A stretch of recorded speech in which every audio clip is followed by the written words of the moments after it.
प्रिय विद्यार्थियों, आज आपकी हिंदी विषय की परीक्षा हुई, जो कि बोर्ड परीक्षा से जुड़ी हुई कुछ खास परीक्षा थी, अत्यंत महत्वपूर्ण परीक्षा, जिसका पूरा सॉल्यूशन, सभी प्रश्नों के उत्तर आपको बताए जा रहे हैं, जिससे कि आप मिलान कर सकें और आगे आपकी तैयारी में चार चांद लग सकें। आपका ये पूरा प्रश्न पत्र सेट ए सुबह की मीटिंगों में हुई परीक्षा का है, जो कि पूर्णांक 50 नंबर का रखा गया और इसके प्रश्नों के जो नंबर हैं वो कुछ बोर्ड परीक्षा में जो अंक दिए जाते हैं प्रश्नों पर, उससे थोड़ा बढ़ कर के हैं, क्योंकि ये 50 नंबर के पूर्णांक का पेपर है। तो आइए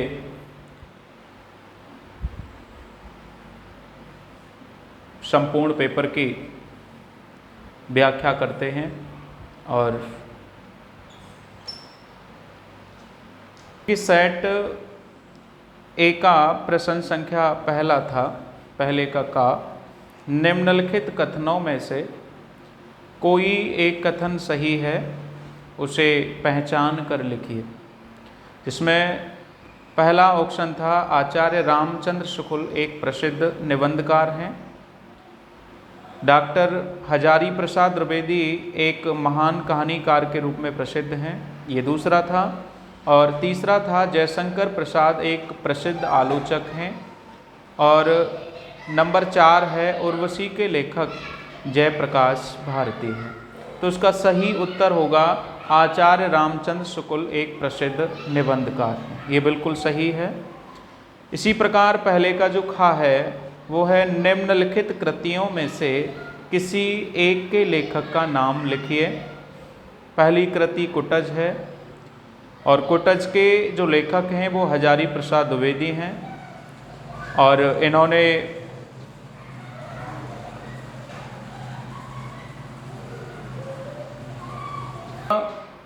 लहरों के राजहंस, तरह नंबर 2 में कृति है लहरों के राजहंस, और ये एक नाटक था जिसको मोहन राकेश ने लिखा है। तीसरा नंबर पुरस्कार है, जो कि एक कहानी है और ये जयशंकर प्रसाद जी ने लिखी है। अतीत के चलचित्र, ये भी एक रेखा चित्र है जो महादेवी वर्मा जी द्वारा लिखा गया है। इससे आगे प्रश्न संख्या 1 के गा की बात करें तो चिंतामणि के लेखक कौन है, ये था प्रश्न। और इसके जो उत्तर बिल्कुल सही उत्तर होगा वो होगा रामचंद्र शुक्ल। निर्मला के लेखक का क्या नाम है, ये पहले का घा था और इसके 4 उत्तर हमें प्रश्न पत्र में मिले थे, प्रेमचंद, जयशंकर प्रसाद, भगवती चरण वर्मा, आचार्य रामचंद्र शुक्ल। तो इसका पहला उत्तर बिल्कुल सही होगा, प्रेमचंद्र बिल्कुल सही है। निर्मला के जो लेखक हैं वो मुंशी प्रेमचंद हैं और ये जो निर्मला था वो एक उपन्यास है मुंशी प्रेमचंद जी का। अगला है इसका, कलम के सिपाही के लेखक कौन है। पहले का 5वां भाग, कलम के सिपाही के लेखक कौन हैं, 4 उत्तर इसमें दे रखे हैं, अमृत राय, जयशंकर प्रसाद, प्रेमचंद और दिनकर। आपको बता दें कि कलम के सिपाही एक जीवनी है और इसके जो लेखक हैं वो अमृत राय हैं। इसके बाद प्रश्न संख्या 2 पर चलते हैं। रीति काल की 2 प्रमुख प्रवृत्तियां लिखिए। तो रीति काल की 2 प्रमुख प्रवृत्तियां ये थीं, रीति ग्रंथों का निर्माण इस काल में हुआ, श्रृंगार की प्रधानता और ब्रजभाषा की प्रतिष्ठा, सवैया और दोहा छंदों का अधिक प्रयोग किया गया, प्रकृति का उद्दीपन रूप में चित्रण भी इसी काल में किया गया। अगला प्रश्न है दूसरे का खा, छायावाद की दो प्रमुख प्रवृत्तियों का उल्लेख कीजिए। तो इसका उत्तर है व्यक्तिकता की प्रधानता और सौंदर्य भावना, ये दोनों छायावाद की प्रमुख प्रवृत्तियां हैं। दूसरे का जो गा है, अगला प्रश्न दूसरे का गा है, किन्हीं दो प्रगतिवादी कवियों के नाम लिखिए। तो दो प्रगतिवादी कवियों के नाम जो है वो हैं निराला और रामधारी सिंह दिनकर, ये दोनों प्रगतिवादी कवि थे। तीसरा जो प्रश्न है वो है निम्नांकित गद्यांशों में से किसी एक के नीचे दिए गए प्रश्नों के उत्तर दीजिए।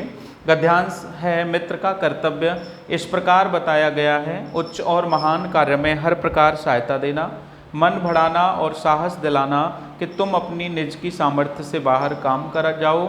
यह कर्तव्य उसी से पूरा होगा जो दृढ़ चित्त और सत्य संकल्प का हो। इससे हमें ऐसे ही मित्रों की खोज में रहना चाहिए जिनमें हमसे अधिक आत्मबल हो। हमें उनका पल्ला इसी तरह पकड़ना चाहिए जिस तरह सुग्रीव ने राम का पल्ला पकड़ा था। मित्र हो तो प्रतिष्ठित और शुद्ध हृदय के हों, मृदुल और पुरुषार्थी हों, शिष्ट और सत्यनिष्ठ हों, जिससे हम अपने को उनके भरोसे पर छोड़ सकें और यह विश्वास कर सकें कि उनसे किसी प्रकार का धोखा नहीं होगा। इसके 4 प्रश्न हैं जो कि हमें इन चारों का उत्तर देना है। उपयुक्त गद्यांश का संदर्भ लिखिए। तो प्यारे बच्चों, आप सभी जानते होंगे कि ये मित्रता नामक पाठ से लिया गया है जो कि आचार्य जी ने जिसको लिखा है। और गद्यांश के रेखांकित अंश की व्याख्या कीजिए। तो गद्यांश के जो रेखांकित अंश है वो यह है कि यह कर्तव्य उसी से पूरा होगा जो दृढ़ चित्त और सत्य संकल्प का हो। तो आचार्य जी का कहने का तात्पर्य ये है कि एक मित्र वह होना चाहिए जो दृढ़ चित्त हो और सत्य संकल्प का हो। और ये भी इसमें रेखांकित अंश में दिया है कि इससे हमें ऐसे ही मित्रों की खोज में रहना चाहिए जिनमें हमसे अधिक आत्मबल हो। यदि मित्र में अधिक आत्मबल होगा तो वो हमें सकारात्मक सोच देगा और हमारे लिए हर समय दृढ़ संकल्पित रहेगा। और जैसे सुग्रीव ने भगवान श्री राम का साथ दिया था, उसी तरह एक मित्र को भी कर्तव्यनिष्ठ और एक दूसरे मित्र का पूर्णतः सहयोग करना चाहिए। आगे इसमें जैसे दिया है कितना हमें कैसे मित्रों की खोज में रहना चाहिए, तो स्पष्ट इसमें दे रखा है कि जैसे भगवान राम के मित्र सुग्रीव थे, हमें ऐसे ही मित्र की खोज में रहना चाहिए जो प्रतिष्ठित हो, शुद्ध हृदय का हो, मृदुल हो, पुरुषार्थी हो, शिष्ट और सत्यनिष्ठ हो। अगला इसका है मित्र का कर्तव्य कैसा होना चाहिए। तो मित्र का कर्तव्य, जी ने मित्र का कर्तव्य इस प्रकार बताया है कि उच्च और महान कार्य में हर प्रकार सहायता देना, मन बढ़ाना और साहस दिलाना कि तुम अपनी निज की सामर्थ्य से बाहर काम कर जाओ। ऐसा एक अच्छे मित्र का कर्तव्य होना चाहिए। आप इसको करें तो इसको कर सकते हैं और इसमें दोनों में से एक करना था। तो ऐसे ही एक दूसरा गद्यांश भी है, कितना जीवन बरस पड़ा है इन दीवारों पर, जैसे फसाने अजायब का भंडार खुला पड़ा हो। कहानी से कहानी बनती चली गई है, बंदरों की कहानी, हाथियों की कहानी, हिरणों की कहानी, कहानी क्रूरता। तो इस गद्यांश में से भी आप इसी प्रकार उत्तर छांट करके, जैसे मैंने पहले गद्यांश में छांट करके आपको बताया है, उसी प्रकार से आप दूसरे गद्यांश से भी आप छांट करके सभी प्रश्नों के उत्तर दे सकते हैं। अगला इसका प्रश्न संख्या 4 है, निम्नलिखित पद्यांशों में से किसी एक की संदर्भ सहित व्याख्या कीजिए तथा उसका काव्य सौंदर्य लिखिए। निर्गुण कौन देश को बासी, कर कहे समझाए सोहदे, बूझत साचन हासी, निर्गुण कौन देश को बासी। को है जनक कौन है जननी, कौन नार को दासी, निर्गुण कौन देश को बासी। कैसो वर्ण भेष है कैसो, कह रस में अभिलाषी, निर्गुण कौन देश को बासी। पावे गो पुण्य कियो आपनो, जोरे करे गो घासी, निर्गुण कौन देश को बासी, सुनत हो हव रहो बाबरो, सूर सबे मत नासी, निर्गुण कौन देश को बासी। सबसे पहले हमें प्रसंग लिखना है कि ब्रज में पहुंचकर उद्धव गोपियों को निर्गुण ब्रह्मा का उपदेश देते हैं। गोपियां साकार ब्रह्मा की उपासक हैं, वे उनकी बात को गंभीरता से नहीं सुनती और उद्धव द्वारा बताए गए निर्गुण ब्रह्मा का उपहास भ्रमर के माध्यम से करती हैं। और इसकी व्याख्या कुछ इस प्रकार होगी कि गोपियां कहती हैं कि हे भ्रमर, निर्गुण ब्रह्मा किस देश का निवासी है? हम शपथ देकर सच सच पूछ रही हैं, हंसी नहीं करती। हमें यह बात पूरी तरह समझाकर बताओ कि उसका पिता कौन है, क्योंकि कहा है इसमें को है जनक, कौन है जननी, कौन नार को दासी। तो गोपियां पूछती हैं कि हम शपथ देकर सच सच पूछ रही हैं, हंसी नहीं करती। हमें यह बताइए कि उसका पिता कौन है, माता कौन है, स्त्री और दासी कौन है। कैसो वर्ण भेष है कैसो, किह रस में अभिलाषी, उसका भेष कैसा है, उसका रंग कैसा है, उसे किस रंग से अधिक लगाव है। पावे गोपुन कियो आपनो। और वो ये भी कहती हैं उद्धव से कि यदि तुम कपट करोगे तो उसका फल स्वयं पाओगे, यदि आप कपट करोगे तो उसका फल स्वयं पाओगे। सुनत मौन हव रहो बावरो, शूर सब मत नासी, कौन देश को बासी। सूरदास कहते हैं कि गोपियों के ऐसे तर्कपूर्ण प्रश्न सुनकर उद्धव किंग कर्तव्य विमूढ़ हो गए, क्योंकि लिखा है कि सुनत हो रहो, सुनत मौन हव रहो बाबरो, शूर मते सबे मत नासी, निर्गुण कौन देश को बासी। गोपियों के ऐसे तर्कपूर्ण प्रश्न सुनकर उद्धव किंग कर्तव्य विमूढ़ हो गए और उनका विवेक समाप्त हो गया। काव्यागत सौंदर्य में आपको ये भी लिखना था कि ज्ञानियों का विवेक भी अज्ञानियों के तर्क के सामने शून्य होकर रह जाता है। सूरदास ने निर्गुण ब्रह्मा के प्रति अज्ञानता से भरी गोपियों के अद्भुत तर्क से हुई अद्भुत उद्धव की विचित्र मनोदशा का मनोवैज्ञानिक चित्रण किया है। इसमें भाषा ब्रज होगी, जैसा आप सभी जानते होंगे, रस वियोग श्रृंगार होगा, गुण माधुर्य होगा, अलंकार वक्रोक्ति और अनुक्ति प्रश्न तथा मानवीकरण और छंद गेय पद होगा।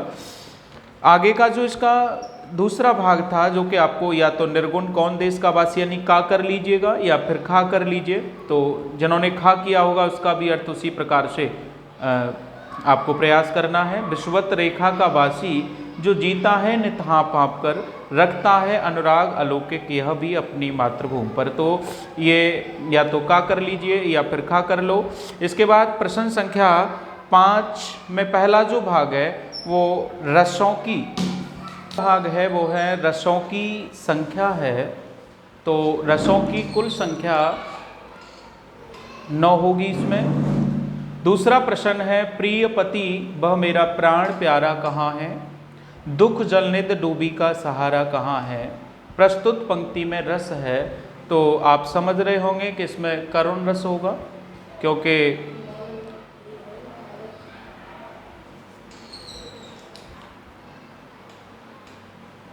प्रिय पति वह मेरा प्राण प्यारा कहाँ है, दुख जलने डूबी का सहारा कहाँ है। तो इस पंक्ति में निश्चित ही करुण रस होगा। और शोक विकल सब रोभ है रानी, रूपशील वल तेज बखानी। तो ये हमारी रामचरितमानस से एक चौपाई है और ये उस समय की है जब भगवान राम, लक्ष्मण और माता सीता वन के लिए प्रस्थान कर जाते हैं। उसके बाद में राजा दशरथ जी की मृत्यु हो जाती है और सभी रानियां उनके रूप, शील एवं तेज को बखान करके काफ़ी रुदन करती हैं। तो इसमें भी करुण रस होगा। इसके बाद उपमा के कितने अंग होते हैं ये भी प्रश्न है जो ऑब्जेक्टिव में दिया गया था और जो कि इसके 4 ऑप्शन थे। 4 है पहला, दूसरा 5 है, अगला 6 है और उसके बाद 7 है। तो उपमा के 4 अंग होते हैं। इसके बाद पांचवा भाग है जहाँ किसी एक वस्तु की किसी दूसरी प्रसिद्ध वस्तु से गुण, धर्म और रूप के कारण समान। लास्ट वाला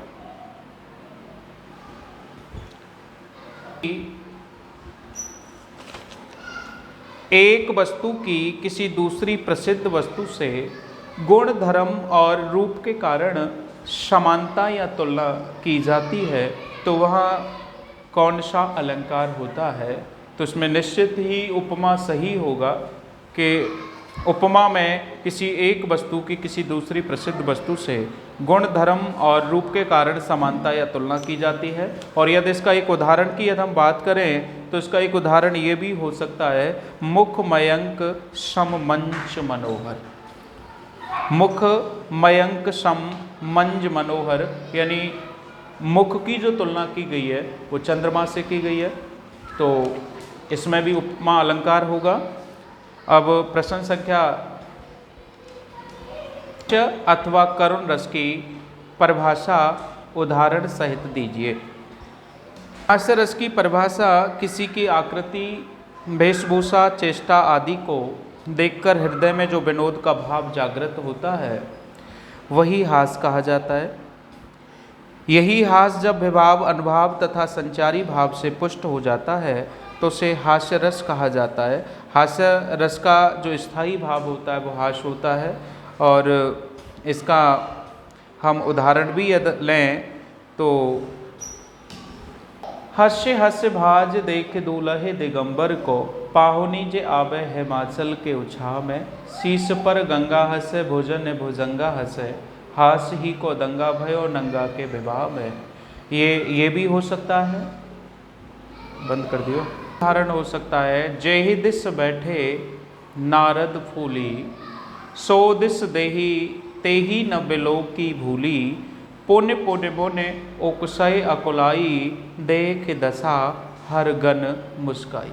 ये उस समय का है जब नारद जी मोहिनी के स्वयंवर में गए और वहाँ भगवान विष्णु भी पहुँचे। भगवान विष्णु ने उनको कपि का रूप दे दिया, लेकिन भगवान ने उनको बताया नहीं।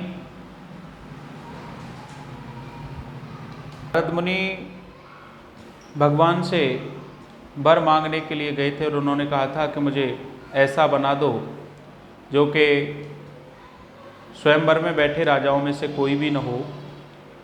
तो भगवान ने उनको कपि का रूप दे दिया। नारद मुनि ये सोच रहे थे कि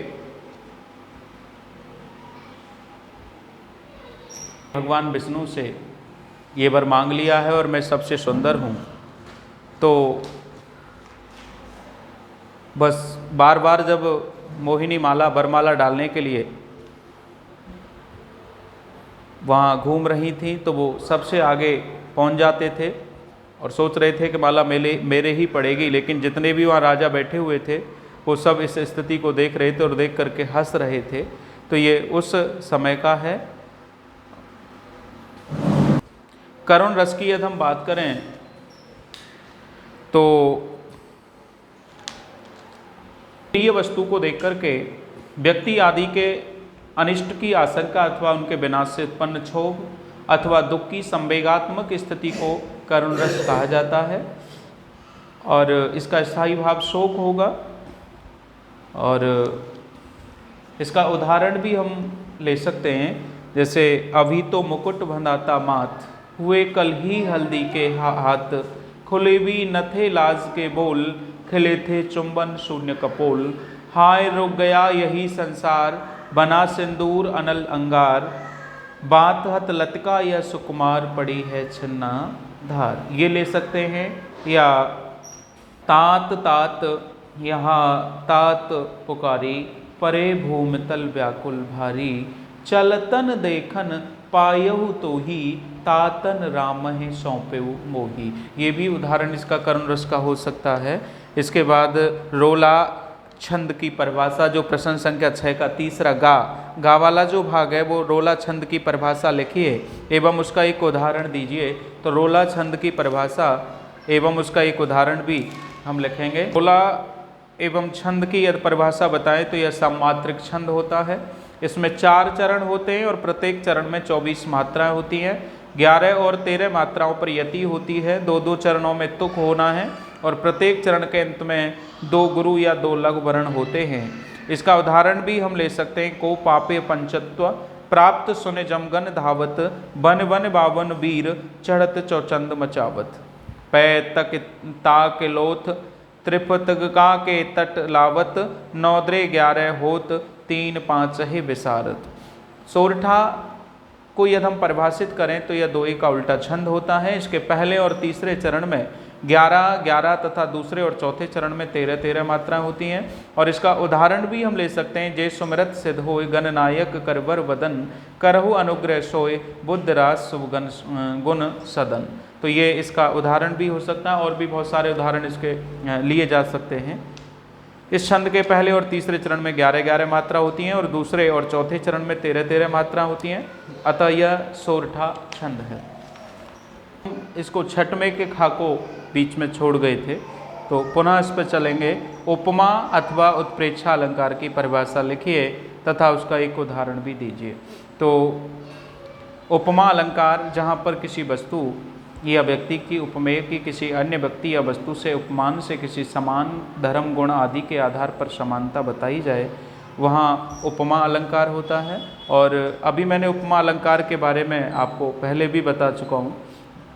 जैसे इसका एक उदाहरण भी मैंने आपको बताया। मुख मयंक मंज मनोहर, यहाँ पर मुख की तुलना सुंदर चंद्रमा से की गई है, तो इसलिए यहाँ उपमा अलंकार होगा। क्योंकि उपमा अलंकार के बारे में आप याद कर लें कि किसी वस्तु या जहाँ किसी एक वस्तु की किसी दूसरी प्रसिद्ध वस्तु से गुण धर्म और रूप के कारण समानता या उसकी तुलना की जाती है, तो वह उसमें जो अलंकार होगा वो उपमा अलंकार होगा। इसके बाद यदि हम बात करें अलंकार, जहाँ उपमेय में उपमान की संभावना की जाती है, वहाँ उत्प्रेक्षा अलंकार होता है। सोहत ओढ़े पीत पट श्याम सलोने गात, मनो नीलमन शैल पर आतप पर्यो प्रभात। तो ये इसका उदाहरण भी हो सकता है। तो तो आज 10th क्लास से जुड़े हुए बोर्ड परीक्षा हेतु महत्वपूर्ण प्रश्न पत्र आपके संस्थान फ्यूचर मेकर क्लासेज में 4 शिफ्टों में संपन्न कराए गए, जिनमें से बोर्ड परीक्षा में बहुत क्वेश्चन आपके बहुत प्रश्न निश्चित ही फंसेंगे। तो इन सभी प्रश्नों को आप वीडियो देखते हुए रिवाइज करेंगे।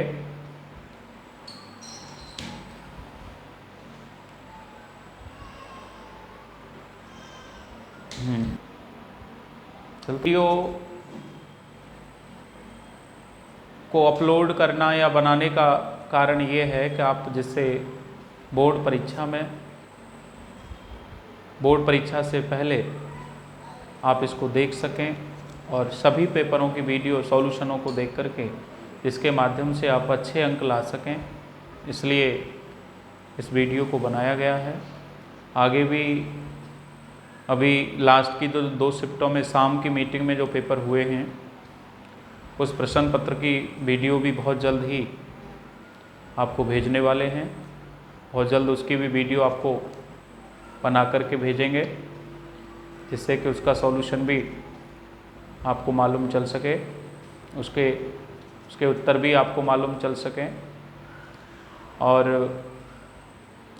जितने भी FMC शिक्षण संस्थान फ्यूचर मेकर क्लासेज में पेपर होंगे, चाहे वो गणित विषय का होगा चाहे विज्ञान का होगा, सभी महत्वपूर्ण हैं, सभी को देखना न भूलें। वो YouTube के माध्यम से आप तक उसको पहुंचाया जाएगा। जो विद्यार्थी किसी भी कारणवश परीक्षा में अनुपस्थित रहते हैं उनके लिए पूरा सॉल्यूशन यूट्यूब के माध्यम से, चैनल के माध्यम से पहुंचाया जाएगा, जिससे कि कोई भी परीक्षा, कोई भी प्रश्न पत्र छूटे न, क्योंकि अत्यंत महत्वपूर्ण प्रश्न पत्र आपको दिए जा रहे हैं, आपसे करवाए जा रहे हैं, जिससे कि आपका अभ्यास अच्छा हो और आप अच्छी से अच्छी परसेंट बना सकें। तो प्रिय विद्यार्थियों, आपको वीडियो अच्छी लगी हो तो चैनल को सब्सक्राइब करना न भूलें। अच्छी वीडियो लगी हो तो कमेंट भी करें, दोस्तों को शेयर भी करें और वीडियो को लाइक भी करें। धन्यवाद।